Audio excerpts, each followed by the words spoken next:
Жээнбеков добуш берүү үчүн келди. Биз азыр анда ошол жака байланышып, президенттин добуш берүүгө катышуусун чагылдырмакчыбыз.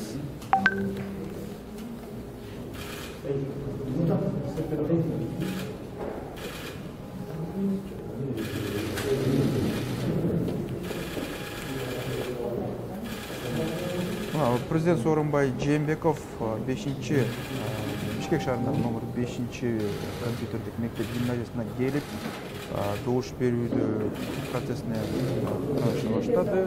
Алгач коопсуздук эрежелеринин негизинде аралык сакталып, паспорттук текшерүүдөн өтүп, андан кийин добуш берүүгө катышмакчы. Эсиңизде болсо, буга чейин Сооронбай Жээнбеков жалпы партия өкүлдөрүнө жана шайлоочуларга кайрылуу жасап, мыйзамдуулукту сактоого чакырып өткөн. Анда добуш сатып алууга дагы жол бербөө керектигин дагы баса белгилеген жай бар.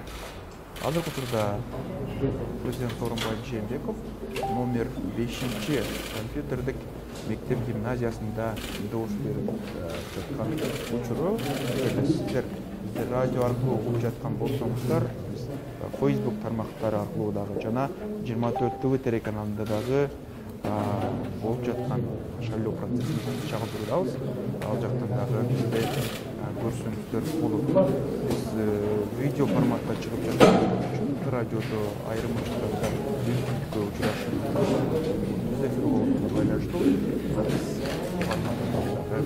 туура түшүнүк салууга чакырмакчыбыз. Азыр гана президенттин катышып жаткан шайлоо процессине көз чаптыра турган болсок, бүгүн артынан эле башка жарандын шайлоого келип, ушул шайлоо участогунда добуш берүүгө катышып жатканда көрүүгө болот. Азыркы учурда президент Сооронбай Жээнбеков паспорттук тагыраагы дезинфекциялоо, азыркы пандемия шартына байланыштуу дезинфекциялоо процессинен өтүп, азыр өзүн тизмеден тактап жаткан учуру.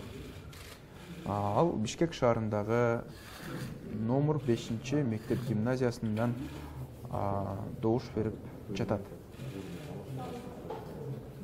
Белгилегендей эле, ал өзү буга чейин эч кайсы партияга жан тартпай тургандыгын жана парламентке 5-6 партия келсе жакшы болорун дагы биринчи радиого берген интервьюсунда айткан жайы бар. Көбүрөөк партия келүүсүнө кызыктар экендигин дагы билдирип, ушул шайлоодогу мурдагы 9 упайлык босого балды, 9% босого балды 7%га түшүрүүгө дагы кызыктар экендигин билдирген. Азыркы учурда мына президент урнага келип, тагыраагы ушул биздин добушун берүүдө. Азыр добуш бергенден соң, ал ушул массалык маалымат каражаттарына кайрылуу жасай тургандыгы көзөмөлдө.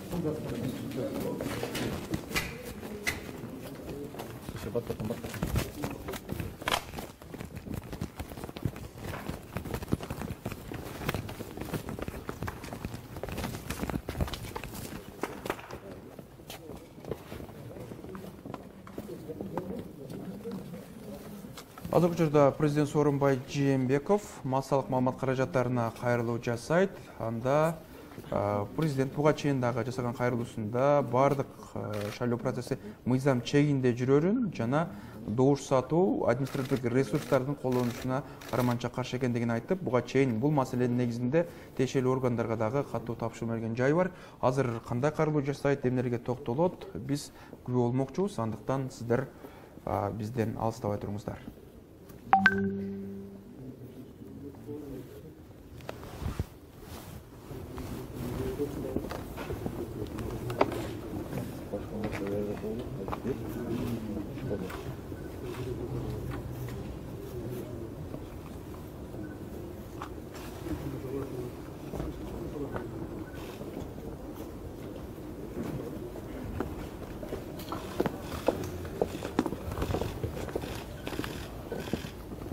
Biz түз эфирдебиз, урматтуу радио каармандар жана көрүүчүлөр. Андыктан радио аркылуу бир аз сүйлүткө учурашып. Саламатсыздарбы? Анда тура түшү менен кабыл Урматтуу журналисттер, доброе утро, уважаемые журналисты. Мына бүгүн шайлоо өнөктүдү аяктап, шайлоо бере тургандагы мына күн келди.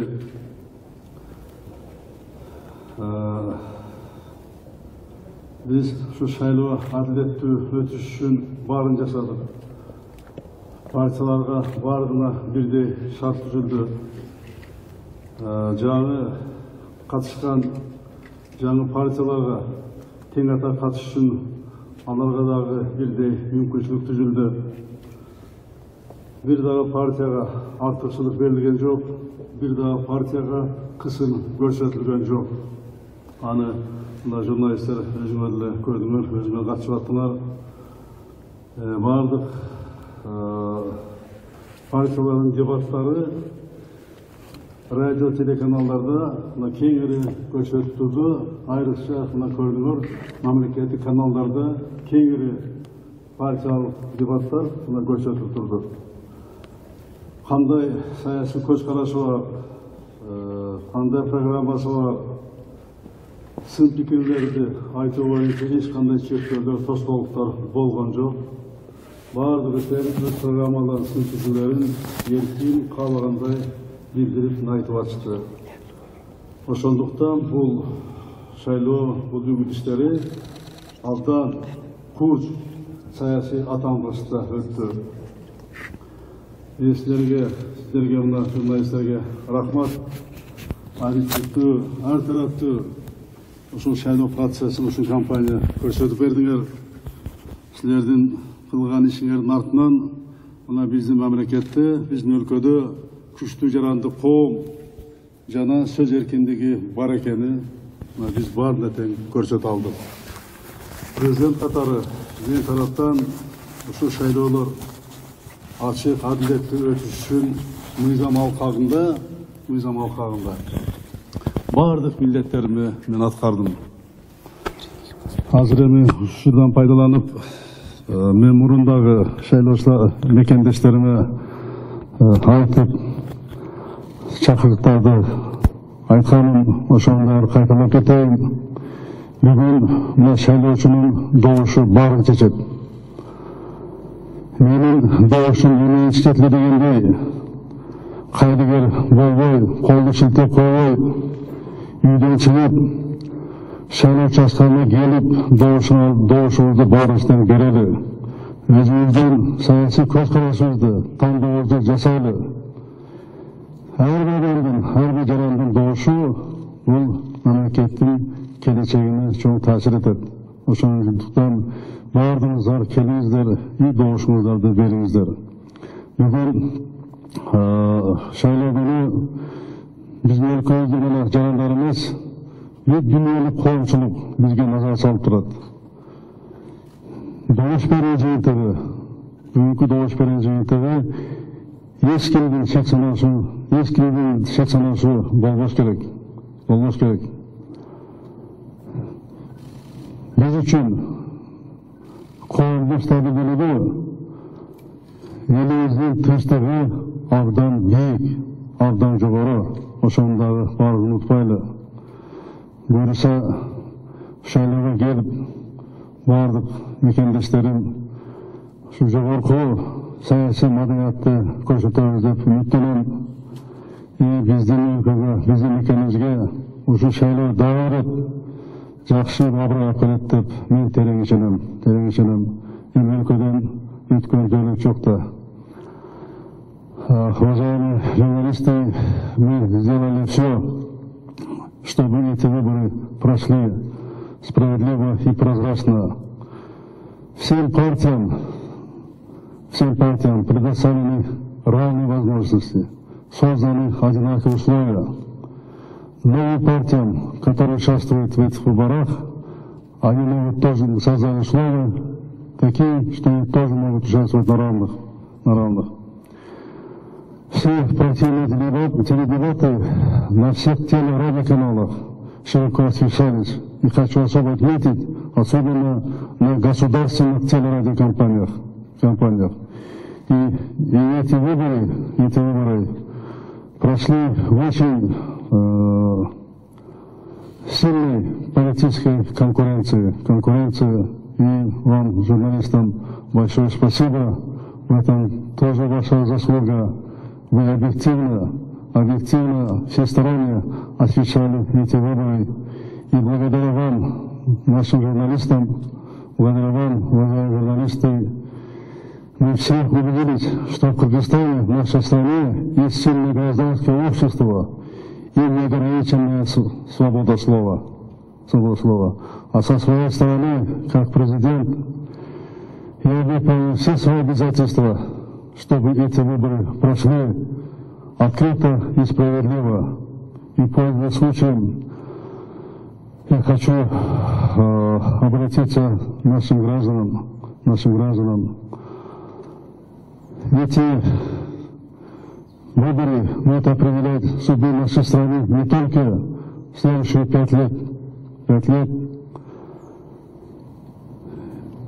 И все мы должны прийти на выборы, прийти на участки и проголосовать, и сделать свой политический выбор.